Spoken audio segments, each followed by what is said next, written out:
Hollywood's biggest night is coming up this weekend. The 96th Academy Awards are on Sunday.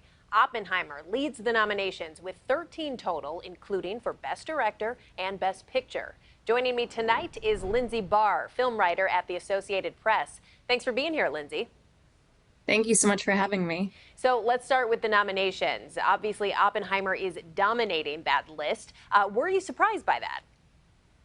No, I think, it's been a really strong year for film and a very competitive year for film, but Oppenheimer has just been far and above the one to beat the entire season. It has been sweeping all of the Guild Awards, all of the major critics prizes, so that it is going into the Oscars with this much steam and this much certainty is both unusual and also just very deserved for an auteur like Christopher Nolan, who's never gotten an Oscar before. Wow, is that true? I didn't realize that. It seems like he Yeah. would have had one by now. Yeah. It calls to memory Barbenheimer weekend. We all remember that last year. Let's talk about the Barbie movie and biggest snubs. We all saw those headlines. There were some surprising snubs there.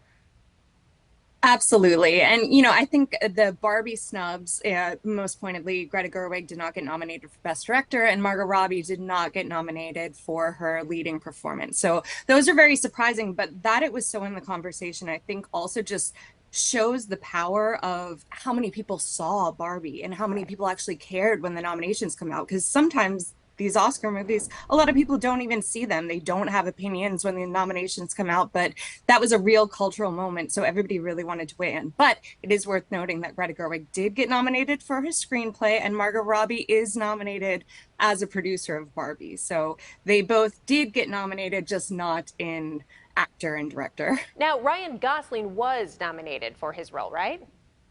Oh, yes, yes. Ryan Gosling and America Ferrera were both singled out for their supporting performances. So as a film writer, I'm just interested in your opinion on this. It seems odd to me that, America Ferrera played just a real person. It doesn't seem like the biggest stretch when it comes to acting. And, Ryan played Ken. How was his performance so much better than Margot's?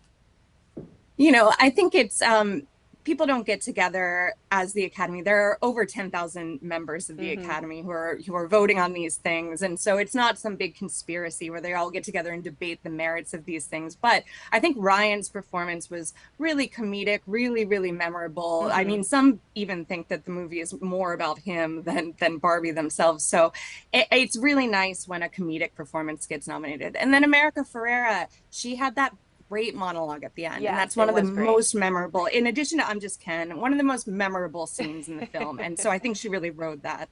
Yeah. Well, speaking of, what do you think for Best Actress and Best Actor? Do you have predictions? Yes, I mean, I really do think Cillian Murphy is going to win his first Oscar for Oppenheimer for Best Actor. So that seems the only possible upset is Paul Giamatti for The Holdovers. So, but they're both they're both really beloved actors. So it wouldn't be a travesty either way. But and then for Best Actress. That's really going to be one of the nail biters of the evening.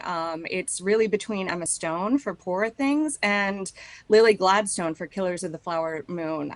So that's going to be a hold your breath moment. I think that Emma Stone might eke through, but I'm really rooting for Lily Gladstone. It would be a big moment, and she'd be the first Native American person to win an Oscar. Yeah, the actress prize. Yeah. So I have to admit, I haven't seen a few of these movies, and usually right before the Oscars, I like to try to squeeze a couple in. So for all those who are just like me, if you had to pick two, maybe even three films, which ones must we watch? Well, I guess if you really want to just be up with the winners and the front runners, I guess, you can't go wrong with Oppenheimer. You can't go wrong with The Holdovers is a great crowd pleaser, a great one to watch with the family. Da'Vine Joy Randolph is going to win the Best Supporting Actress prize. And that's really a fun one to see. And I think everybody on Earth saw Barbie. So that's probably already taken care of. But Poor Things also just came to streaming. So that's currently on Hulu.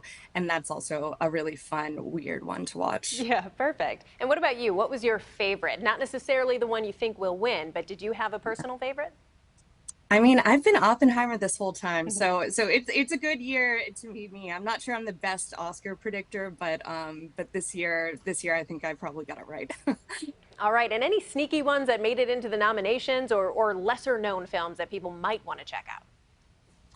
One that was surprising, that got a bunch of nominations, not that it wasn't deserving, but was American Fiction. It's the debut from director Cord Jefferson. He got a screenplay nomination. He's sort of expected to win in that category. Sterling K. Brown got nominated for his supporting performance. And again, it's sort of like The Holdovers, in that it's just a really easy, funny, fun, smart movie to watch. And that's also streaming, I believe, on Prime Video. So Makes it even that's easier. one of those ones that did really well. All right, Lindsey Bahr, film writer at the Associated Press. Thanks so much for joining us tonight.